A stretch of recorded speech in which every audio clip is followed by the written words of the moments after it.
lovely kids, welcome back to my channel Kids Learning Point with me Kumkum Verma. So how are you all? I hope you all are fine at your home. Okay? So बच्चों, आज हम सुनेंगे एक हिंदी की मज़ेदार सी कहानी। आप लोगों को पता है ना कि हिंदी हमारी मातृभाषा होती है, तो आज हम अपनी मदर टंग में एक स्टोरी सुनेंगे, मज़ेदार सी स्टोरी। ठीक है? उससे पहले क्या आप लोगों को पता है कि हम कहानियाँ क्यों सुनते हैं? नहीं, मैं बताती हूँ। कहानियाँ हम इसलिए सुनते हैं क्योंकि उन कहानियों से हमें कुछ सीख मिलती है। जो मैं आपको लास्ट में मॉरल बताती हूँ, वो हमें उस कहानी से सीख मिलती है, इसलिए हम कहानियाँ सुनते हैं। और कहानियाँ सुनने से हमें एक मज़ेदार सा फनी सा एक्सपीरियंस भी मिलता है, इसीलिए हम कहानियाँ सुनते हैं। तो आज की मज़ेदार सी इंटरेस्टिंग सी स्टोरी स्टार्ट करते हैं, जिसका नाम है मेहनत का फल। Okay, so let's start our today's story. एक बड़े से गांव में दो दोस्त रहते थे, हीरा और मोहन। दोनों बेस्ट फ्रेंड थे। हीरा जो था वो बहुत मेहनती था, उसे काम करना बहुत पसंद था, बहुत मन लगा के वो काम करता था।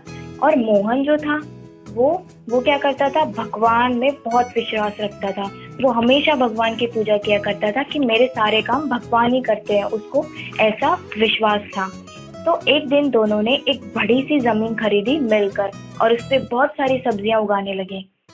जब हीरा जो था वो खेतों में जाकर बहुत मेहनत करता था ताकि फसल अच्छी आए, और मोहन क्या करता था, मोहन भगवान के मंदिर में जाकर बैठ जाता और कहता, भगवान से प्रार्थना करता, हे भगवान हमारी फसल अच्छी हो। जब टाइम बीतता गया, समय बीतता गया, जब फसल पककर तैयार हुई, दोनों ने फसल को काटा और ले जाकर बाजार में उसको बेच दिया।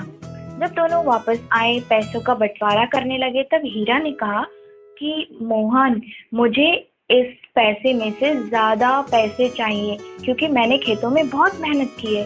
उस पर हीरा ने कहा, नहीं मोहन, मुझे इस पैसों में से ज्यादा हिस्सा मिलना चाहिए क्योंकि मैंने भगवान के से बहुत प्रार्थना की है कि हमारी फसल अच्छी आए, और भगवान के बिना तो कुछ भी संभव नहीं है। दोनों की इस बीच में पैसे के लेन देन में दोनों की लड़ाई हो गई, और जब दोनों पैसों का लेन देन सुलझा नहीं पाए, तब वो लोग पहुंचे कहाँ, गांव के मुखिया के पास। मुखिया जी को सारी बातें हीरा और मोहन ने बताई।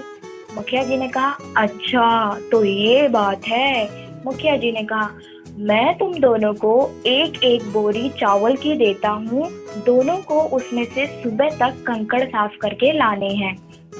हीरा और मोहन दोनों राजी हो गए और दोनों उस बोरी को लेकर अपने अपने घर चले गए।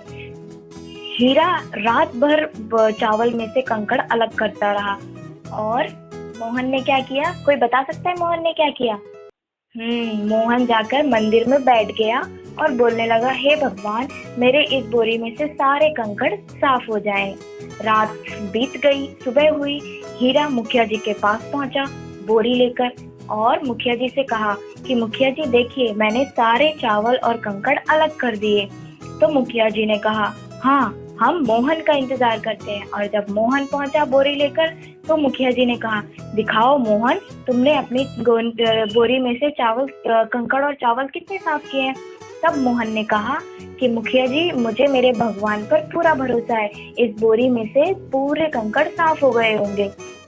जब मुखिया जी ने बोरी खोली तो क्या मिला, कंकड़ और चावल सब उसी में थे, बोरी वैसी की वैसी थी। तब मुखिया जी ने मोहन को एक बात समझाई, मोहन बेटा, भगवान पर भरोसा करने से कुछ नहीं होगा। जब तक तुम अपनी मदद खुद नहीं करोगे, तब तक भगवान भी तुम्हारी मदद नहीं करेंगे। जो इंसान अपने काम को लगन से करता है, मेहनत से करता है और भगवान पर भी भरोसा रखता है, उसकी भगवान जरूर मदद करते हैं। तो इन पैसों का ज्यादा हिस्सा हीरा को मिलना चाहिए, और मुखिया जी ने पैसों का बंटवारा कर दिया। फिर अगली बार से मोहन खेतों में जाकर बहुत मेहनत करता और दोनों बराबर की कमाई लेते। तो बच्चों, इस कहानी से हमें क्या सीख मिली? हमें हमेशा भगवान के ऊपर भरोसा नहीं करना चाहिए, खुद भी मेहनत करनी चाहिए। हम अपनी मदद खुद करेंगे तो भगवान भी हमारी मदद करेंगे। ठीक है, तो मैं आशा करती हूँ कि आपको हमारी कहानी अच्छी लगी होगी। तो अगर कहानी अच्छी लगी तो लाइक करें, शेयर करें और सब्सक्राइब करें। Keep watching. Bye bye, take care, stay healthy.